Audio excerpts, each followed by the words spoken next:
Pessoal, vamos falar sobre a situação na Ucrânia, o que aconteceu aí nas últimas horas na linha de frente. Temos novidades ótimas hoje. Lima foi totalmente liberada pelos ucranianos, olha que maravilha. Já tem foto do pessoal, já tem declaração do Zelensky disso.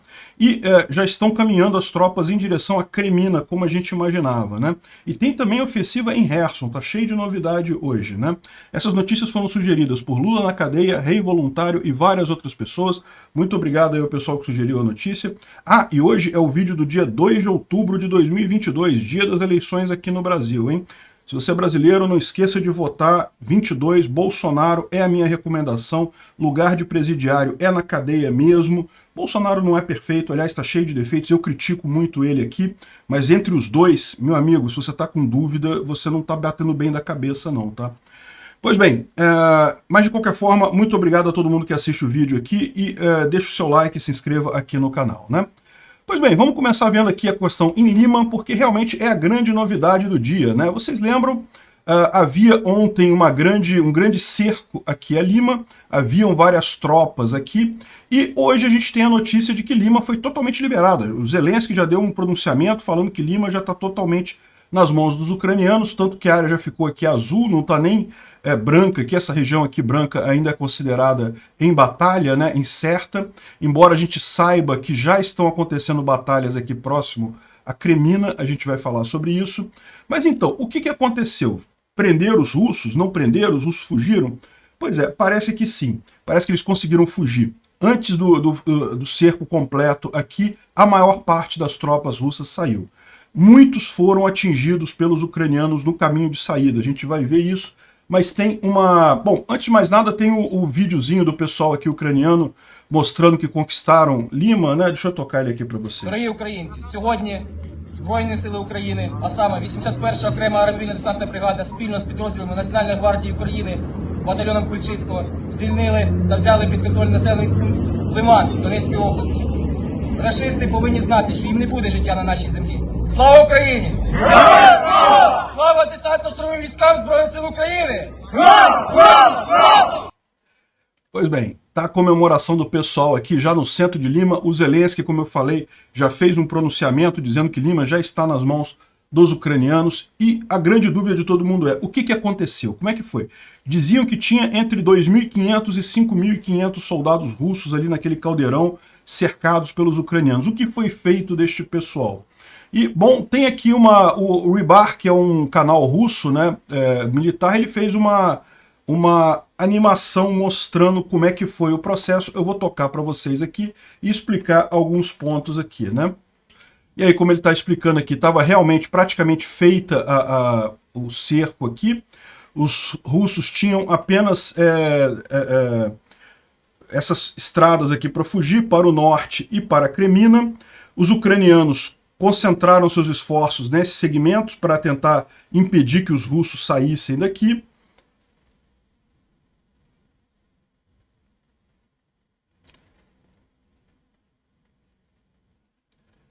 Mas aí, ao mesmo tempo, foram atacados diretamente Lima pelo norte, pelo sul e aqui próximo a Zarishne, né?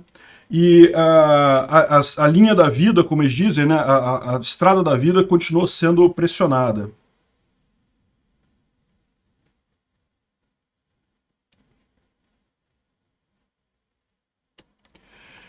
Aí ele está dizendo que no dia 1º de outubro, os ucranianos conseguiram fechar aqui em Terni. Realmente o mapa mostrava justamente que aqui já estavam do lado de cá do rio Serebets, né, Zerebets, já estavam aqui em Terni os ucranianos. Ou seja, essa linha aqui norte já estava inviável para os russos. E aí, ainda no dia 1º, eles começaram a entrar pela parte norte da cidade.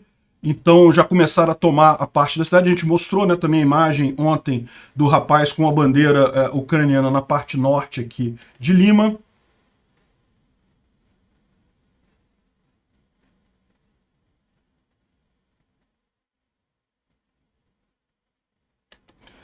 Aí ele falou que a comunicação chegou a ser interrompida entre Torsk e Zarishne, ou seja, eles não tinham nem como sair mais, ou seja, de fato, houve um momento em que eles estavam totalmente cercados, isso no dia 1º de outubro, ontem.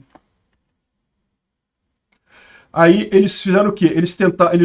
Usaram a força que eles tinham aqui para conseguir empurrar os ucranianos um pouquinho para cá, pelo menos abrir um pouco de espaço, e conseguiram sair com a maior parte das tropas sob fogo dessa região. Então fugiram dessa região aqui. Eu fico me perguntando se não foi também os ucranianos deixando eles passar, como eu falei, era muito soldado russo, até a logística de manter esses soldados todos seria complicada. Mas provavelmente para saírem rápido assim, veja, a gente está falando que eles saíram em um dia. Se tinha 2.000 pessoas para sair em um dia, isso é complicado pra caramba, né? É uma logística complexa pra caramba. Então eles devem ter deixado muita coisa para trás. A gente certamente vai ver nos próximos dias muito equipamento russo deixado para trás, muitos russos feridos aí nesse processo de saída. E foi isso que eles fizeram. Então eles foram recuando através dessa abertura aqui em direção à Crimina, né? Então, lembrando, isso daqui é verdade? Eu não sei. Isso daqui é o que fala o blogger russo. Mas a verdade é que a gente não tem outra fonte de informação. E o que ele está falando aqui condiz com a maior parte das informações que a gente tem. Ou seja, que realmente chegou a haver um ponto em que os russos estavam totalmente cercados, mas eles conseguiram, apesar disso, abrir alguma coisa e sair e fugir de lá correndo, pelo menos a maior parte deles, né? Certamente alguns foram pegos prisioneiros, certamente muitos acabaram morrendo nesse processo. Parece que pela declaração das forças ucranianas, mais de 500 russos foram mortos ontem, então é possível que muitos deles tenham sido mortos nesse processo, mas esse é o fim. Não houve, no final das contas, aprisionamento ou cerco das forças russas ali, né? Aqui tem uma imagem, tem um vídeo, deixa eu mostrar para vocês, da estrada por onde os russos fugiram. Dá para ver que muitos não conseguiram fugir, né? Tentaram fugir aí de várias formas e claramente não conseguiram fugir. A gente não pode mostrar muita coisa porque certamente vai ter corpos aqui, então dá para entender o problema todo que houve lá. Certamente muita gente... Foi uma derrota muito forte para os russos naquela região. Além de perder Lima, que é uma cidade estrategicamente importante, é uma cidade que o plano dos russos era usar Lima como a ponte para tomar Sloviansk, para chegar em Sloviansk, e agora praticamente está impossível isso, né? Ao contrário, como a gente vai ver aqui, isso agora abre um caminho enorme para os ucranianos avançarem aqui em Luhansk. Ou seja, houve o cerco durante um período curto, ontem, em algum momento do dia de ontem, mas as forças russas tiveram capacidade de furar esse cerco e sair lá de Lima, né? Pelo menos uma parte delas, né? Uma parte ficou por lá mesmo na forma de corpos no chão. E lógico, deixaram muita coisa, já tem algumas coisas aqui que já estão surgindo, por exemplo, esse equipamento de comunicação que foi deixado lá em Lima. Bom, isso aqui é um computador apenas, né? Mas enfim, certamente a gente vai ver nos próximos dias vários equipamentos que foram deixados para trás ali em Lima, né? Mas o pior dessa retirada foi que realmente os russos sentiram isso, tá? Há uma enorme discussão nos bloggers militares russos, do pessoal botando a culpa um no outro, porque, como eu disse, Lima era um ponto estratégico importante. Os russos certamente não gostaram de perder Izium, que também era um ponto estratégico importante, e agora Lima é o segundo ponto que eles perdem, e isso depois de, em tese, a Rússia ter anexado essas regiões, né? A gente sabe que essa anexação é lorota, não tem efeito nenhum, mas certamente isso causou problemas, né? Deu um baque na moral do pessoal. E começaram as inúmeras acusações de um acusando o outro, né? Quem começou a história foi o Kadyrov, que criticou o Gerasimov, que é o comandante militar, né, o Estado-Maior das Forças Armadas, e o comandante do Distrito Militar Central, que é o Lapin. E daí o Kadyrov está culpando esses dois pela perda de Lima, né? E não vale a pena a gente ler todo o processo aqui, ele fala um monte de reclamação, tem a tradução aqui em algum lugar. Mas o fato é o seguinte, o que ele diz é que faltou os reforços que estavam sendo aguardados, nunca chegaram e coisa e tal, e que por isso que Lima caiu, que se tivessem chegado os reforços, havia um monte de guerrilheiros ali dispostos a segurar Lima, que era para ter segurado mesmo. E repara como é que isso contradiz aquele discurso que a gente viu ontem, de pessoas dizendo que, olha só, Lima era para segurar só um tempo, até o pessoal conseguir montar a linha de defesa de Cremina. E a gente vai ver que não tem linha de defesa em Cremina nenhuma. Na verdade, os caras fugiram realmente. Era interesse deles manter Lima, eles queriam manter Lima. Enfim, o Kadyrov criticou o Lapin e o Gerasimov. Aí depois o Raibar apontou que o que está acontecendo é justamente uma espécie de golpe na mídia, no espaço de bloggers russos, né? O que aconteceu? Depois que o Kadyrov criticou esse pessoal, o Prigozhin, que é do grupo Wagner, também criticou, acompanhou o Kadyrov nesse negócio. E aí depois vieram alguns outros bloggers que lembraram o seguinte, né? Por exemplo, o Rússia Mod, e aqui esse deputado Gurulev lá da Duma, né? Um deputado lá da Rússia, falando que, de novo, culpou o general Lapin e disse que é o problema russo da grande mentira da base até o topo, do topo até a base, né? Aquilo que a gente falou lá na Rússia, aliás, isso acontece em qualquer lugar, mas parece que lá na Rússia isso é mais proeminente, né? Aquela tendência das pessoas de mentir, o subordinado dar notícias boas para o chefe. Qual que é o problema disso? O problema disso é que no momento que todo mundo começa a mentir, quando essa notícia que era ruim no início vai subindo na hierarquia, vai ficando cada vez mais bonitinha, cada vez mais cor-de-rosa, quando chega lá no chefe que tem que tomar a decisão, ele não tem nem ideia do que está acontecendo de fato na linha de frente. E daí acaba tomando a decisão errada, né? Então é isso que ele está acusando, que ele está dizendo que o erro também foi do Lapin e do exército russo, né? Outros vieram em defesa do Lapin, dizendo que, na verdade, o grande problema foi o cara anterior, foi o comandante militar do Oeste, que foi quem deixou Lima numa situação desagradável. O Lapin foi chamado para reforçar aquele lugar, ele teve que tirar soldados, não sabe de onde, para tentar reforçar Lima, e daí não conseguiu reforçar a tempo, e daí, ou seja, a culpa não foi do Lapin, foi de quem deixou a situação ali em Lima já tão degradada antes dele, né? Enfim, seguiu-se uma briga aqui de várias pessoas, acusaram alguns bloggers de estar ajudando a facção A ou a facção B, ou seja, já tem o pessoal brigando lá na alta cúpula do exército russo, né? Um jogando a culpa para o outro. Esse daqui é Esse aqui é o cara que defende das acusações do Kadyrov, falando que o Lapin estava certo, ele foi ajudar e acabou sendo colocado como culpado da coisa, né? Pediram para ele ajudar e coisa e tal, ele acabou sendo culpado da coisa. Enfim, o resultado final é o seguinte, o que eles estão dizendo aqui é que toda essa confusão que se estabeleceu entre os bloggers militares russos acabou prejudicando muito mais a moral. Por quê? Porque no final das contas os soldados russos leem esses blogs, né? Eles ficam sabendo das notícias do que está acontecendo lá por conta desses blogs. E daí, no final das contas, isso acabou tendo um efeito mais devastador nos soldados. Vocês conseguiram aquilo que o inimigo não foi capaz de conseguir todos esses anos. Ou seja, ter um efeito devastador aí nas tropas russas com essa briga toda de ninguém confiar em ninguém mais, ninguém saber quem é que está mandando de verdade, né?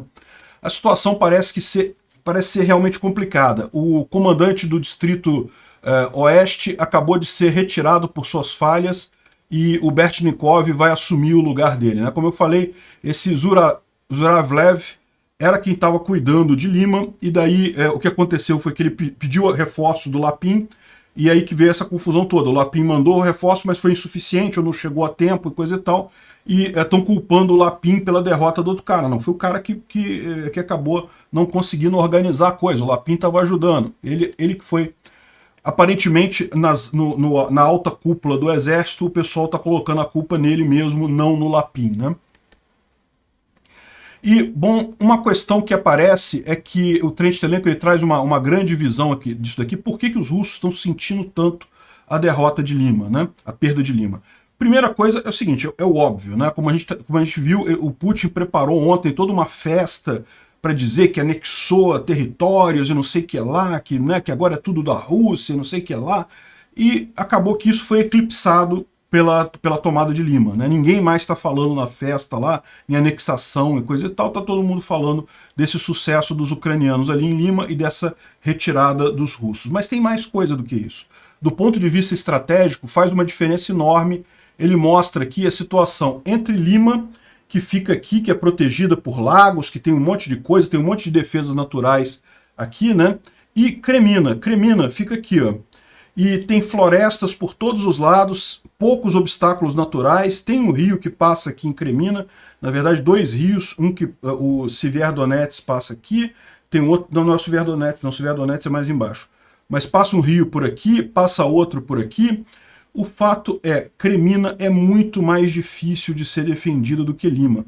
Por que os russos estavam tão preocupados em manter Lima? Não era porque estavam fazendo uma linha de defesa em Cremina, nada disso. É porque eles sabem que Lima é muito mais fácil de defender do que Cremina. E agora que Lima caiu, o que vai acontecer, como ele está falando aqui, é justamente que os ucranianos devem ir muito rapidamente para Cremina. E mesmo com o recuo das tropas que estavam em Lima para Cremina, como a gente falou, esse pessoal não vai ter tempo de se organizar para fazer uma defesa. Imediatamente já deve vir o pessoal ucraniano em seguida. Muito provavelmente não vão ter dificuldades em tomar Cremina também, né? E ele faz uma outra colocação aqui, que como foi estúpida essa ordem de segurar Lima a qualquer custo quando você tem uma tropa inferior, né? Ou seja, ele entende por que os russos seguraram Lima, porque realmente é mais favorável para eles, mas o fato é que eles deveriam ter recuado muito antes do que recuaram. Quando perceberam que eles já estavam quase sendo cercados, eles poderiam ter recuado de forma mais pacífica, de forma mais ordeira, preservando o equipamento, preservando o pessoal.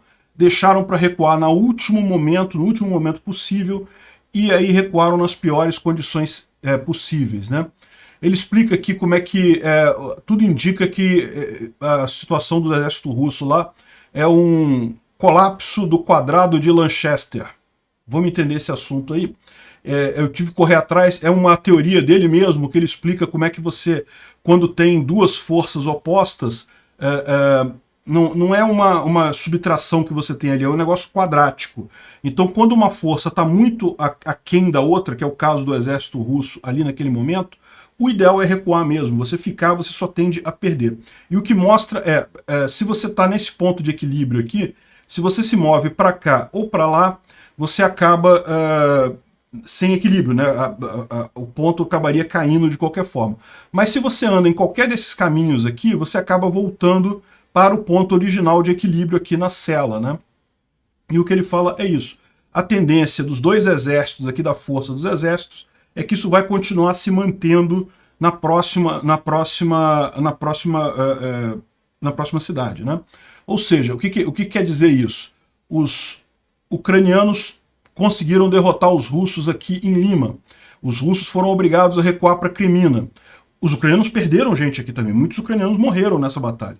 Os russos também perderam gente. Só que, quando chegar aqui em Cremina, vai ser a mesma coisa. Ou seja, vai ter de novo a superioridade dos ucranianos, porque os russos continuam perdendo mais gente ali ainda. Então, a indicação que ele está colocando ali é que isso deve ser muito fácil, a tomada dessa cidade, né? Enfim, é interessante ver esse negócio. Eu confesso para vocês que eu não sabia que haviam teorias militares matemáticas assim. É uma novidade para mim. Enfim, interessante, né? E também o Dr. Mike Martin, que é também um especialista militar, está falando aqui como provavelmente vai ser os próximos passos ucranianos, né?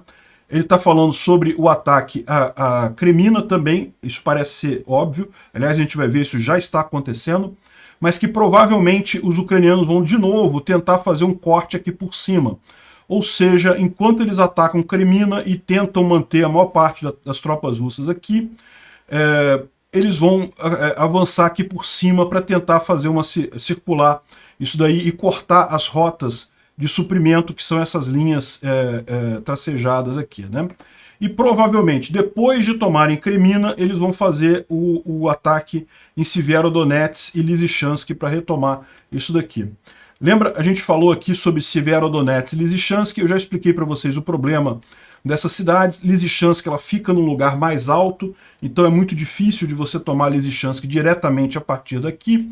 Então, provavelmente, eles vão, como ele estava falando ali, atacar Kreminna, isso já está acontecendo, mas ao mesmo tempo vão tentar aqui ao norte capturar essas outras cidades menores aqui, para interromper o abastecimento, as linhas de abastecimento até Kreminna e Rubizhny e Severodonetsk, né? Depois de tomarem Kreminna, aí provavelmente vão usar o mesmo caminho que os russos usaram para tomar de novo Rubizhny, Severodonetsk e Lysychansk. Isso vai ser provavelmente os próximos passos ucranianos, né? E a gente tem aqui algumas informações já de bloggers militares russos. O Kotenovsk já está dizendo que já existem, já estão acontecendo batalhas próximo a Kreminna, ou seja, os ucranianos já estão batalhando na cidade. O comando do Bars 13, que é uma unidade de reforço de Lima, que está agora em Kreminna, diz que não vai ter como segurar a cidade. Eles falam aqui literalmente, olha, as reservas chegaram tarde e nós estamos fazendo as defesas aqui próximo a Kreminna, estamos cavando, ou seja, fazendo trincheiras, esperando o ataque do inimigo na cidade do norte e do oeste. Como isso aconteceu? Afinal, as reservas não chegaram lá, foram trazidas. As reservas que vieram eram poucas, vieram muito tarde e a situação estava difícil de ser mudada. Nessa situação, a reserva acaba sendo jogada na batalha, no meio do movimento e acaba levando a perda, né? Tem esperança de recapturar no futuro próximo? Lima? Não. Estamos tentando segurar Kreminna, não tem pessoal suficiente. Ou seja, o que ele está falando aqui é que mesmo Kreminna é problemático nesse caso, né? E a gente tem informação aqui também de outros bloggers militares russos que já existem. Aqui o ataque dos ucranianos em Kreminna já está aqui. Aqui ainda aparece o cerco em Lima, ou seja, esse mapa deve ter sido feito antes do desdobramento final lá. Mas segundo eles estão dizendo aqui, já há ataques ucranianos aqui em Troitsk, aqui em Kupiansk em direção a Svatov, em Svatov em si, em Borova e aqui em Kreminna, né? Ou seja, realmente toda essa frente aqui está caminhando. E de fato, se você olhar aqui, ó, a gente tem visto alguns avanços ucranianos aqui em várias cidades por aqui, né? Por esse mapa, ainda não mostra nada próximo a Svatov ou a Borova, mas, segundo eles estão dizendo, isso está caminhando nesse sentido. Bom, vamos falar agora da região de Kherson, né? Kherson também teve algumas novidades ontem. A primeira delas foi um ataque com mísseis aqui na região de Berislav, que é esse vídeo que a gente está mostrando aqui. Era um prédio usado pelos russos na cidade, então foi atingido, bastante destruído, então deve ter limitado bastante as tropas por lá. Mas a parte mais interessante está acontecendo aqui no norte de Kherson, né? Em que está havendo um avanço ucraniano significativo aqui, ó.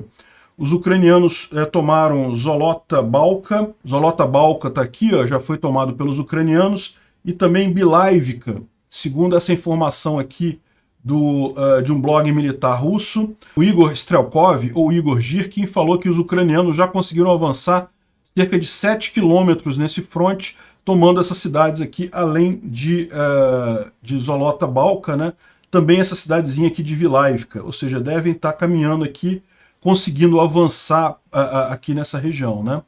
É uma situação bacana. A gente sabe que a ideia aqui é principalmente desgastar as forças russas. Não esperem que os ucranianos vão fazer grandes avanços aqui. A ideia deles é fazer avanço sempre que eles percebem que as forças russas estão particularmente fracas e deixar elas se desgastarem naturalmente, né? O objetivo aqui, lembra, é justamente pegar essa tropa enorme russa que está aqui, que não está conseguindo ser suprida de forma adequada. Então, os ucranianos têm todo o tempo do mundo. O inverno está chegando aí, vai ser uma festa, né?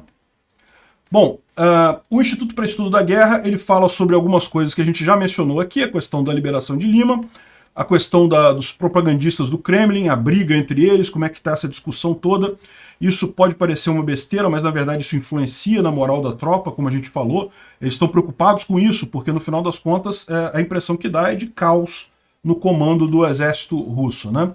Aí ele explica aqui aquele caso que a gente falou, que o Kadyrov tá culpando o Lapin, não sei o que lá, enfim. Agora, o interessante que ele fala aqui é o seguinte, olha só.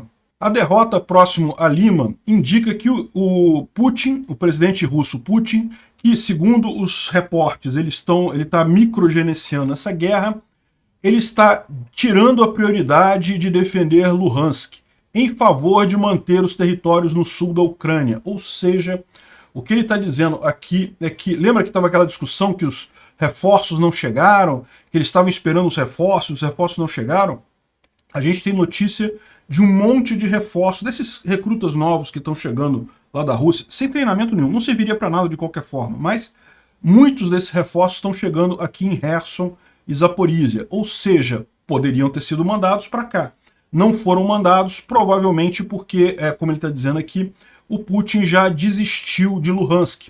O que interessa muito mais para ele Zaporizhia e Kherson do que Luhansk, né? Você vê que Putin está mentindo sobre querer o Donbás e coisa e tal. Isso é normal, né? Isso é padrão dele. Então, o que indica que provavelmente ele já está mesmo desistindo de Luhansk, vai abandonar essa parte em favor de manter Kherson e Zaporizhia, né? Inclusive, ele quer tomar Zaporizhia, a planta nuclear de Zaporizhia para a Rússia, né? Outra coisa que aconteceu ontem, que é importante de nota, embora não tenha dado resultado nenhum, é que os russos tentaram avançar aqui, ó, a partir de Belgorod, tentaram retomar Kozar-Lopan, que é essa cidade aqui próxima da fronteira com a Rússia, né? Não conseguiram, foram contidos pelas tropas ucranianas, mas tentaram. Provavelmente estavam tentando naquele esquema de garantir que os ucranianos mantenham tropas nessa região, porque afinal, se eles não fizerem isso, os ucranianos pegam as tropas daqui e direcionam para o fronte aqui mais embaixo e pode prejudicar mais os russos, né? Bom, ontem apareceu esse vídeo de alguma coisa sendo enterrada, e olha só que coisa, um monte de bolinhas verdes, e estava todo mundo se perguntando, afinal, o que é isso, né? O que são essas coisas verdes aqui, com os cabos? Esses cabos aqui parecem ser cabos explosivos, né? Então, aí teve várias possibilidades. Algumas pessoas disseram que poderia ser repositórios de armas químicas, né? Ou seja, eles botaram uma arma química, aquele cordão que estava ali é um cordão explosivo, então a ideia é que em algum momento eles poderiam explodir esse negócio e daí liberar o gás químico na região, né? E o que eles descobriram que isso daqui estava no Oblast de Zaporizhia, norte de Kopani, né? Bem aqui na linha de frente, ó, próximo aqui, ó, próximo a Oryhiv. Kopani fica em algum lugar, a Kopani. Aqui, ó, em Kopani, próximo a Oryhiv, bem aqui em Zaporizhia, né? E daí rastrearam esse negócio, e aí eles perceberam o seguinte, esse vídeo é antigo, essa coisa já foi explodida aqui, ó. Houve uma explosão nessa região, provavelmente foi explodido por tiro de artilharia. Ou seja, quando os ucranianos viram isso daqui, mandaram um tiro exatamente em cima desse negócio, porque, né, afinal, é algo estranho. Isso aqui foi filmado por um drone ucraniano, né? E explodiram. Aparentemente, era uma espécie de defesa que os russos estavam preparando mesmo. Eles queriam fazer uma defesa ali, se os ucranianos avançassem, eles explodiam isso com os ucranianos, mas os ucranianos explodiram isso antes. Então, provavelmente, o que aconteceu? Eles pegaram algum tipo de mina naval que não estavam sendo usado para nada, colocaram um monte de minas navais aqui, isso é um explosivo muito forte, botaram o cordão explosivo e fizeram essa armadilha, mas que nunca chegou a ser usada. Os ucranianos descobriram ela rápido, né? Bom, aqui é na Crimeia. Olha só, uma explosão enorme que teve na Crimeia, no aeroporto de Belbek. Enorme explosão, fogo e coisa e tal. Crimeia é aqui, está até marcado aqui. Esse aqui é o aeroporto internacional de Belbek. E aqui é Sevastopol, né, na Crimeia. E o que aconteceu aqui, né? Muita gente pensou em alguma coisa, alguma ação militar e coisa e tal, mas não. O que aconteceu foi um avião que teve um acidente. Eu não posso tocar o vídeo aqui por questão de copyright, mas eu vou deixar o link desse vídeo na descrição. Por quê? Porque mostra um passageiro do voo filmando o voo e o acidente que aconteceu. Em determinado momento ele pega aqui, ele está no próprio avião filmando o avião e coisa e tal, e no final o avião saiu da pista, pegou fogo e coisa e tal. A gente não tem informação de mortos e feridos.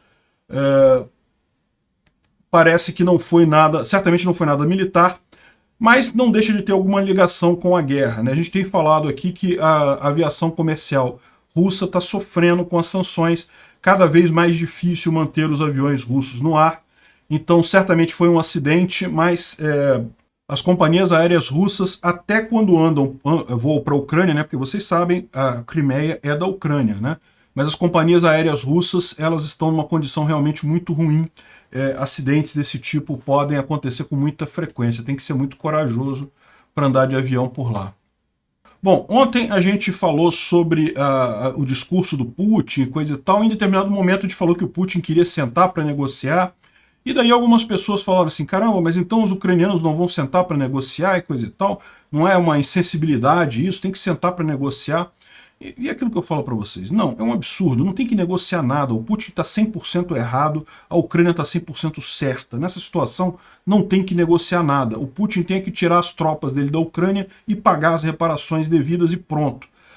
Mas mesmo que você considerasse outra coisa, isso daqui o pessoal está levantando todos os acordos assinados pela Rússia que reconhecem a fronteira da Ucrânia e inclusive um assinado pelo próprio Putin, que a gente falou ontem, e que eles foram desrespeitados pelo Putin. Ou seja, o que adianta você negociar com uma pessoa que desrespeita o próprio acordo que ela fez? Você vai negociar o quê? Qualquer coisa que ele assinar ali, você sabe que ele vai desrespeitar de qualquer forma. Nesse caso do Putin, não tem negociação. A única saída possível é a derrota dele, né? É engraçado como é que os experts russos ficaram meio desconcertados com a queda de Lima, né? Estava tendo uma discussão aqui na televisão russa eles falando sobre a situação no front, coisa e tal, o que está acontecendo. E em determinado momento um cara falou, não, porque Lima aconteceu não sei o que lá. Aí ele falou assim, desculpa, eu esqueci que eu não posso falar de Lima. Ou seja, o pessoal estava proibido de falar de Lima lá na Rússia ontem, porque realmente, né, a situação ficou muito feia para os russos nessa situação, né? E, bom, a partir do dia 1º de outubro começou a operar de forma direta o Land Lease, né?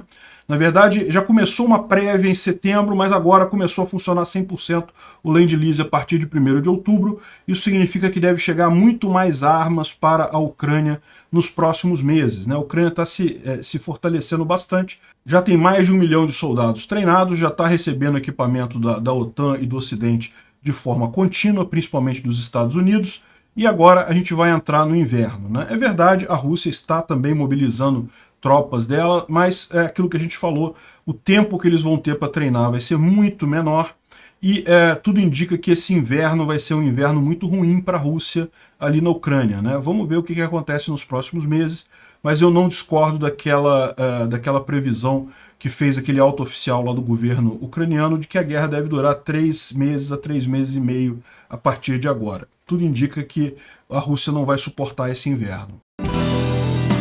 Obrigado por assistir o vídeo até o final. Além de curtir, compartilhar e se inscrever no canal, considere se tornar patrocinador com valores a partir de R$ 1,99. Clique no botão Seja Membro abaixo para saber as condições e vantagens de patrocinar o canal. Mais informações sobre o nosso projeto, visite nossos sites indicados na tela.